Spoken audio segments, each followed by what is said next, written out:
A lot of us as entrepreneurs, we get discouraged because we don't have a shoulder to lean on, a shoulder to cry on, and stuff like that when business get hard. You can have an investor and they can invest in you and your vision, but do you have the skill? Because I see a lot of aesthetic professionals, they like want to hit the jackpot tomorrow. How you guys doing today? I want to thank you and welcome you to the Content Aesthetics Show, where we take different aesthetic professionals, different entrepreneurs, different med spa owners, and allow them to share their stories so they can inspire you to keep on thriving. And on today's episode, we have La-Tasha Walker. How are you? I am great. Happy to be in Atlanta. Oh, well, we happy to have you here. Thank you. So, La-Tasha, tell me, what is it that you do to make a difference in the world? Right. So I own Moné Aesthetic Spa, which is based outside of Philadelphia, Pennsylvania, where I do Botox, filler, all the injectables, and corrective skincare, specifically for skin of color and the aging skin. So my focus is on not only educating, but providing safe and effective treatments for skin of color, especially treatments that usually weren't for us or people had really bad side effects, burns, and things like that. So. Oh, I love that. Yeah. And so when you thought of Monae Aesthetics, what made you choose that to be the name of the business? Yeah, so my first name is La-Tasha. So I'm L-A-T, so it's technically two names. But then my middle name is Simone. And my mom would always call me Monet when I was in trouble. But I always liked Simone and Monet, the way she spelled it. So I combined La, the first part of my first name, and then Monet, and just made it sound. Oh, so you made a whole new word. Yeah, I just made, La Monet. I love that. And so what made you like, let me focus on skin of color? Well, I mean, obviously I'm skin of color. Yeah. But I had went through my own struggles in my 30s with seeing my skin change. And then I was going to different dermatologists, estheticians, and I wasn't finding treatments that I could see proof that they were effective for my skin tone, that didn't leave me peeling for like 2 months, and no real plan of actions for this not to happen again, and no real education. So I was already a nurse at the time, and I had a background in cosmetology and aesthetics already, and so I started kind of deep diving into that because I knew I wanted to get into aesthetics, but I originally just wanted to do Botox and IV hydration. And I saw the need and that there was nobody like us doing the service. And I felt that was really important to have that representation. So I took classes on skincare, corrective skincare, lasers, chemical peels, things like that. And I just fell in love with it. And I saw the change in my skin. That's what I was about to ask you. I saw the change in my skin and I was just like, wow. So when you found the change, was it when you was going to those different people or when you started working on your skin yourself? So I was going to one provider specifically that was doing the treatments on me, and she was amazing. She actually works now for the laser company that I'm an ambassador for, which I absolutely love. Shout out to Aerolace Laser. And she was doing the treatments, and she was so knowledgeable, and she was very good with my skin and for skin of color, and she wasn't skin of color, so I feel like that doesn't necessarily matter. They don't have to be skin of color because there are other ethnicities that can take care of our skin, but you really want to do your research and make sure. But I saw the change in my skin and I was like, I love this and I need this in my practice. So your skin was always good before then, and then it just out of nowhere just just the hormonal changes and just life and changing. You go through your 30s and just, you get acne. You're like, well, where is this? Some people never had acne or they had it and then it resolved. And then with hormonal changes and pregnancies and things like that, they're like, I'm breaking out. I have this type of pigmentation, not being taught to wear sunscreen. Because as Black people, we didn't wear sunscreen. We thought we were like impenetrable from the sun, right? So, I get a lot of clients now who are in that age range that I was at when I started my journey. So it's really great to see them and be able to help them because I know the experience. That's big because you hear a lot of people talk about having skin problems when they're younger, but you don't really hear people talk about it as an adult. Right. Like they don't, like you don't notice it. And so for that, how was that for you? Like, were you like, that's crazy? Or you just like, man, I gotta fix this. I gotta work on this. Did it touch your self-confidence at all? Your self-esteem at all? Well, no, it didn't. I'm the type of person that I kind of go down a rabbit hole. Like I'm going to find out what's going on, right? Whether is a deficiency. Like I did find out I had a vitamin D deficiency, which a lot of African Americans have as well, which again, something that's just not talked about. So found out I had a vitamin D deficiency. So I started going on vitamin D. So I got that lab work done for that.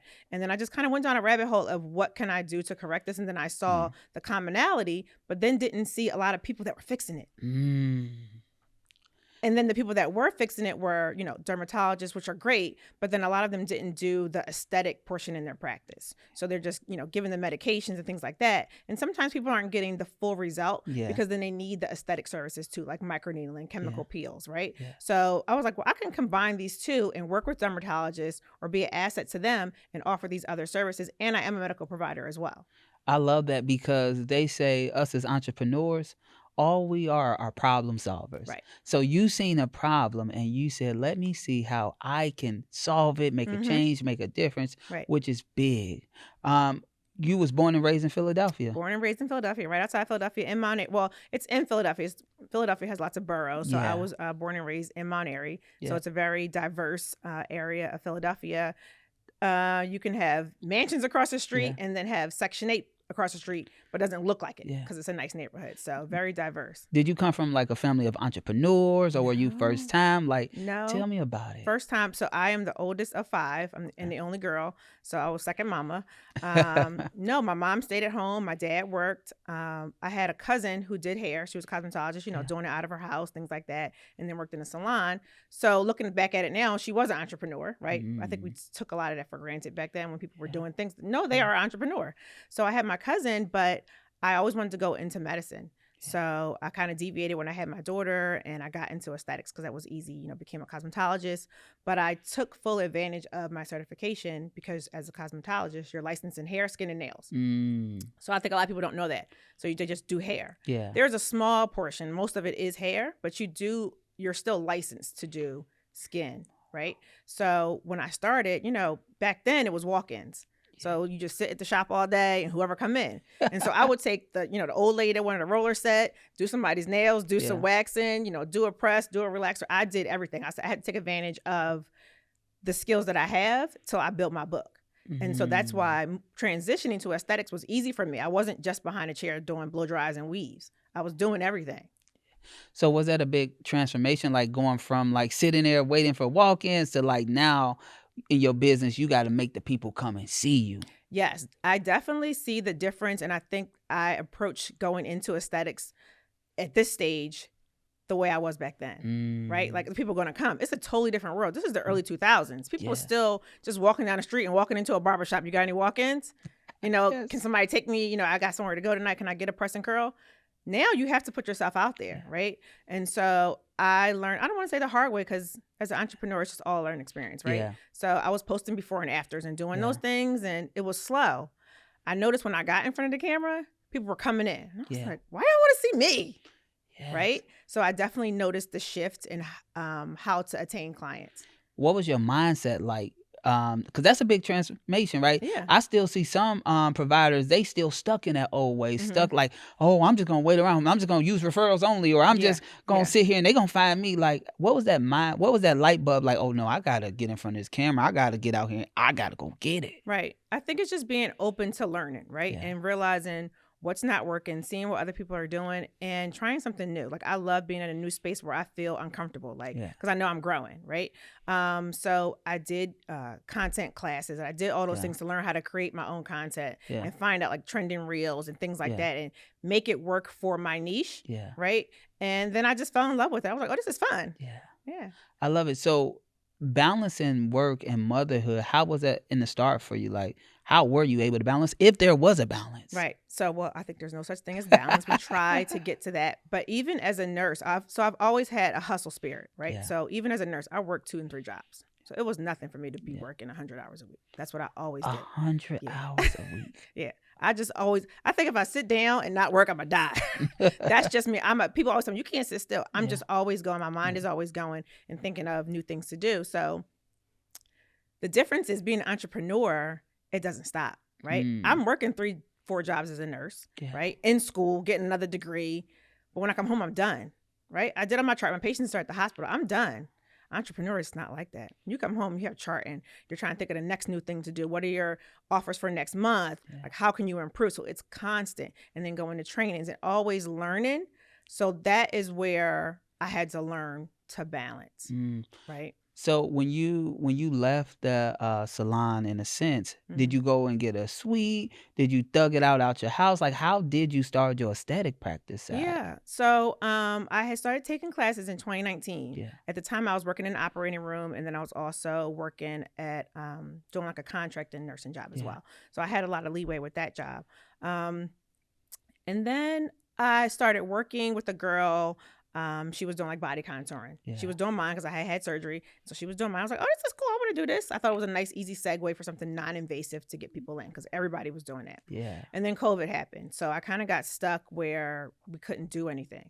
yeah. That's But the scary. hospital was where we were needed Yeah, and we were needed well, like, So I was still at the hospital, and I remember being in the operating room one day, just talking to one of the nurses that was in there, and the doctor overheard me talking. And I said, I want to find my own space and, start doing these things. I took these classes for Botox and fillers, lasers. And he was like, oh, my wife, she's a nurse. She does yeah, medical weight loss. Before Ozempic, she was already doing yeah. it. And he's like, she has this big space and you can rent a room from her. So I met her. She loved me. I rented a room from her. And then I just grew, and it was like, okay, time for me to leave. And then I got a salon suite, and I just recently purchased my first storefront. I love it. Y'all hear me? I said first storefront. Yes, scalability. I love it. How was that first year in business for you? Like, I know you was probably going through the pandemic time and everything. Because I see a lot of aesthetic professionals, they like want to hit the jackpot tomorrow. Yeah. Like, what was that first year in business like for you? Yeah. So I say I've been in business for 4 years, but I say I've been in business the past 2 because I Mm, wasn't in business yeah, the first 2, right? yeah, So I was still very much in the hospital, one, because that's where I was needed and we were getting paid very well, right? I couldn't really do much in aesthetics. I was new to aesthetics.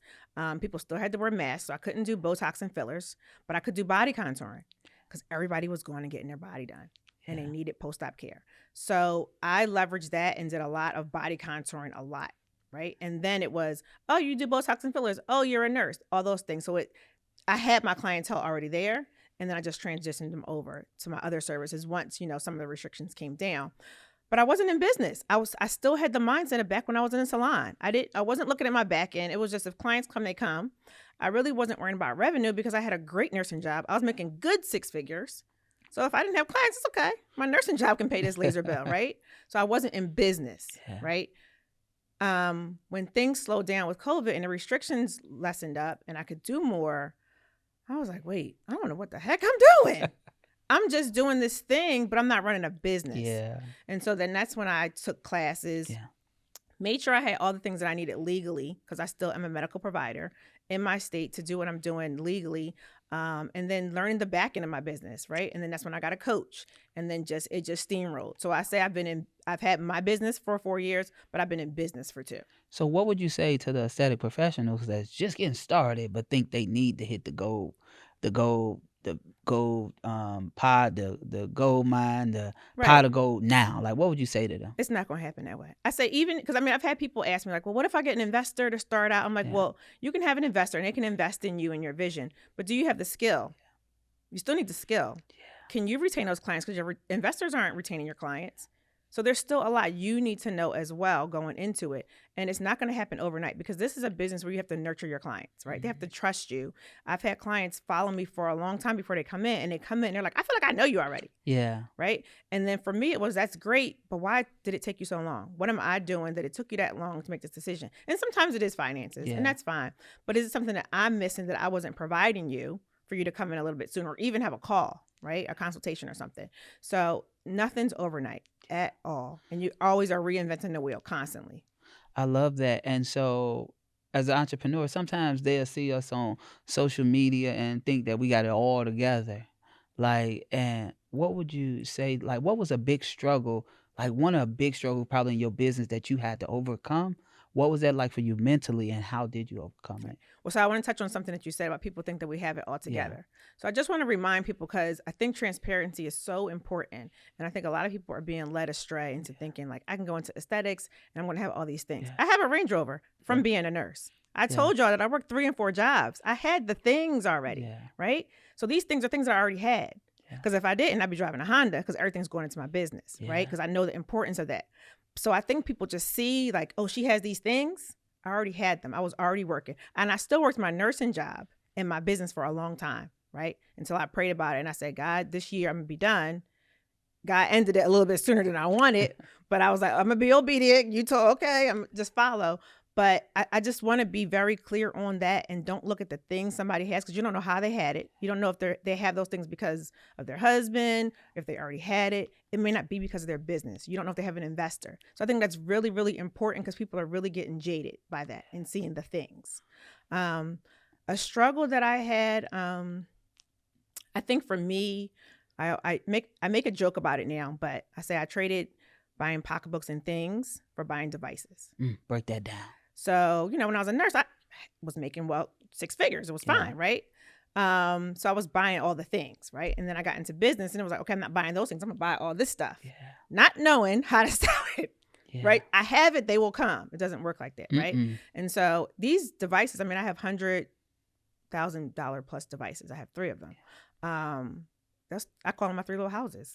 One is paid off. Thanks. So I have 2 more to go. But learning how to plan and stop being excited by the shiny new toy, right? Because it's very enticing to buy the new shiny thing that you see everybody has, right? You don't know if they have somebody behind the scenes doing their marketing for them to get those clients in, right? Just because they have it doesn't mean you're going to sell it. And it doesn't mean you're going to be as effective as they are, right? Because it's not the tool, it's the person that's using it that's getting those results. So what was that light that blinked in your mind? Like, I don't have to have all of the shiny devices right now. I can wait and let these devices that I got do what they got to do, because sometimes people don't think, they're like, I need this. It's the new thing. I got to have it now. Like, I say, stay in your lane. Right. And I've learned to say no, because listen, the reps come in and their job is to sell. Right. Yeah. And I get that. But at the end of the day, they're not paying your bills. Right. And they'll say things like, oh, you only need 2 or 3 clients a month to make your payment. It's hard to get 2 or 3 clients to pay a couple $1,000 package. Yes. $3,000 package. You have to get 3 of them. Yeah. It's not that easy. 3 sounds low, but it's not that easy, right? Yeah. And you do it consistently. Yes. Consistently for whatever your lease term is, right? Or put it on your credit card and have that you're paying for, right? So really do your research. I always tell people, now that I've been experienced and I work with reps, really lean into them, because they will offer you things like, oh, we'll work with you for 30 days, do a marketing thing, do a market analysis and all these things. Ask them to give you longer. Work with them just like they're trying to get you to buy this device. Well, can you give me 3 months? Can you give me 6 months? Can you give me these things? Because they can. Yeah. Just ask, right? And if they can't, then it's not the device for you. It's not the company you want to work for, because you want a company that's going to be lifelong. That's why I talk about Airlace so much, because they have been in my corner and supported me from the beginning, and they are amazing. So I think it's not only the device, but the company that's behind it. Can I come to you guys in a year and say, hey, I'm not moving this as much. Like, what's going on? What are you guys seeing in the market? Right? And lean into them. And I think people just buy the device and your rep leaves. Like, once you sign that line, you're never seeing them again. Hey, what's up? Call them and ask, and they will gladly give you the information. So that relationship is like really, really so key. Important. So important. For you, did you always have support when it came to building your aesthetic business, or tell me about it? No. So like I said, I used my nursing job. I was No. When I say support, I'm talking about family members, friends, all the people around. I told you. I have my nursing job. I am a single mother of 2. I was in a relationship, and that person did invest some. Yeah. But it was kind of just like, this is it. But we're not gonna get it right now. But no, not like investing and pouring into me. It was me. What about mentally though? Mentally, like, and the reason why I say that, because a lot of us as entrepreneurs, we get discouraged because we don't have a shoulder to lean on, a shoulder to cry on, and stuff like that when business get hard. So I think it's so important. I remember I went through a program through Goldman Sachs. It was the 1 Million Black in Business program, which was amazing because it was a bunch of women in my cohort. I think it was like 300 of us in the cohort, which is always empowering to see a bunch of Black women in different industries being entrepreneurs. It's really important to find your people that are doing the same thing, because listen, your family isn't going to understand. 100%. Because when I left the hospital, then people thought I was crazy. Why are you leaving the hospital? To do that? To roll the dice? They don't understand. So you have to surround yourself with people that are like-minded. And I always say, I learned this from Steve Harvey, you want to be the dumbest person in the group. Yeah. Because then there's room for you to grow. If you're the smartest person, who are you growing from? Right? So I always surrounded myself around entrepreneurs and entrepreneurs that were 7, 8 figures. Because it's just like, wow, you can't do anything but learn and grow from them, right? Yeah. That inspiration and seeing somebody that looks like you is really important. And in aesthetics, we don't have a lot of that. Yeah. I love that. I know Candace say this all the time, like, La-Tasha is my number 34 millionaire in her spa business and revenue in the last 19 months. What does that mean to you? So I look at the numbers. So like I said, I've been in business for 4 years. Candace helped me cross that mark Yeah. after being with her for 19 months. Yeah. But I did the math and I'm like, well, that's 4 years. $1 million is only $250,000. Yeah. I was making that in the hospital. Mm. So for me, it was like, not enough. Not enough. I need $1 million a year. Yes. Right. So I understand other people, maybe haven't attained that. It's very attainable, but you have to put the work in. I definitely, when I did that Goldman Sachs program, because I saw how mentally I was stretching myself. Yeah. I did get back in therapy. Yes. Because who you are as a person is going to come out in your business, right? And it's like, do you want this? And how bad? It's a every day you get up and you're thinking about your business. And I learned something from Goldman Sachs too. Stop calling your business your baby. Because you would never give your baby away, right? But your business, you might scale your business that you do sell it. Yeah. But you would never give your baby away. Yeah. Not even when they grown, going out to college, you living wouldn't a cut life. your baby's arm off, Yes. selling a device, Yeah. getting rid of a service because it's not serving you. You wouldn't do that to your baby. Equity. Your business is not your baby. Yes. That's big. And so when you heard that line, and what did that mean to you? Because we're not taught that. We Right. taught to like pour into our baby. This is ours. This is family. We Right. got something that's ours. No. Right. So you want to grow your business, obviously grow it to scale it. Whether you decide to sell it, get partners or whatever is up to you. I definitely believe in, especially in the Black community, holding something for us to pass down as legacy and to also to other people in the community, right? Because like I said, in this industry, there's not a lot of us and not a lot of us doing it at the scale that some of us are doing it at, right? And so I think it's important to always be there as that representation and show that diversity and show that it's attainable, right? And be in those rooms where you might be the only one, like I am at most of the conferences I go to. And I am very comfortable. Yeah. I'm here. I'm here. How you doing? Because you have 7 practices? Nice. What I got to do to make sure I get there sooner? So you said you went to therapy, or you in therapy, right? Yeah. What was therapy significant for you? Why did you feel like I have to go to therapy now? Yeah. One, I was stretching myself mentally, and mental exhaustion is real.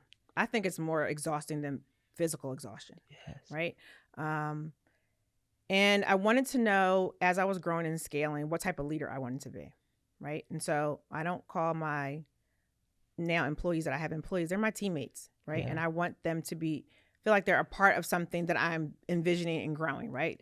We're a team. We're working together. They're little investors in my business. Right. And I wanted to learn to give myself grace, because I'm very hard on myself. I think like most of us are type A people, right? And so sometimes people will say things to me like, oh my God, you're doing amazing. I'm like, huh? And my therapist is like, why are you doing that? I came from a very religious background, so being humble is inbred in me. So kind of living that and be like, it's okay to pat yourself on the back, right?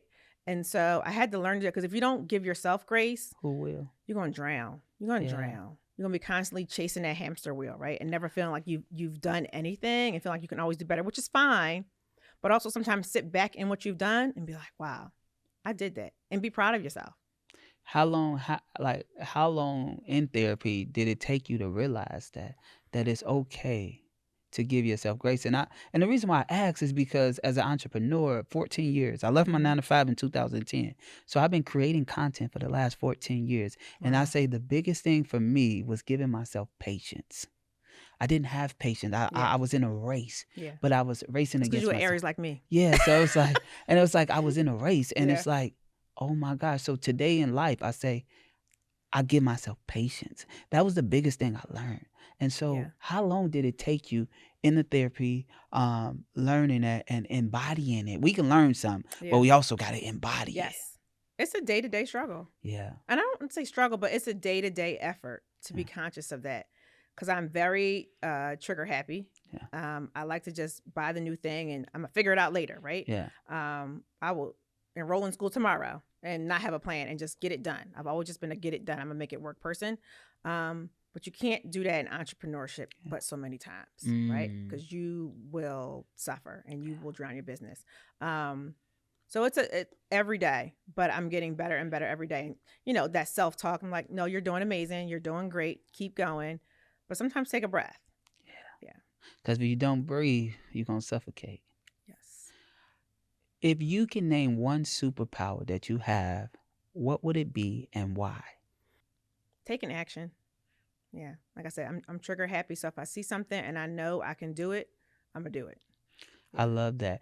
If you like, so there's so many aesthetic professionals who might be lifing or going through it and maybe on the verge of giving up.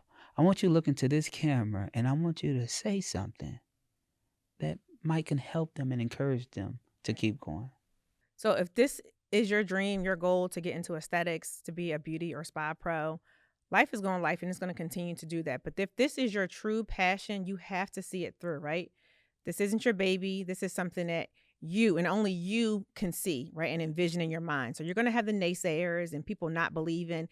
Don't let their beliefs limit you and the vision that you have and the vision that God gave you to see it through. But you got to stick with it. I want to thank you for just pushing through. Like I say, when I say, oh, La-Tasha, she confident. She go like I make jokes. Like, oh, she on time. She this, but it'd be a joke. But it because you carry yourself with so much, and you really care about what you do. You're not just doing it. Yeah. And I like, oh yeah, you can be the face of aesthetics. And I be joking sometimes, but I really believe that. Yeah, And that's the plan. but I believe that, and so it's like I just want to continue to see you thrive and do good and make a difference. And I know one time I came, we did a content session at your spot, and it was like 5 different clients, and I just hearing their testimonials of how you made them feel, and I was like, oh yeah, oh she got it, she got it. And so I just want you to keep thriving, keep going. It's easy to get discouraged. Don't allow it. It's easy to be like, let me add this or take that away. No, just keep going. Keep allowing your voice to be heard. So I just want to let you know I'm proud of you. Keep making a difference. And thank you for making time to be here today. Thank you so much. Thank you. And in the words of Ty Tribbett, only one night, right? Yeah. You cry one night. You get one night. You can feel it, but one night and just keep going. I listen to that song probably every day. Only one night, though. I love it. I want to thank you guys for tuning in to the Content Aesthetics Show. And I want you to understand that just because it's a new thing out, something shiny, don't allow it to distract you, because if it do, you're going to end up crashing. And you got to be the one to say, I need to invest everything in my business. You don't need that shiny new car. You can go get that old Honda. Do whatever you can, because that stuff is temporary. You might say, oh, I need the 2024 one. But guess what? In 6 months, the 2025 going to come out. And so now you're going to keep attempting to keep up, but your business is going to be sinking. So put everything in your business. Don't worry about what the world is doing. Stay in your world and make a difference in your community. I hope that this episode helped you become a better person so you can go out and grow your aesthetic practice. I am Dontel Antonio, and this is the Content Aesthetic Show.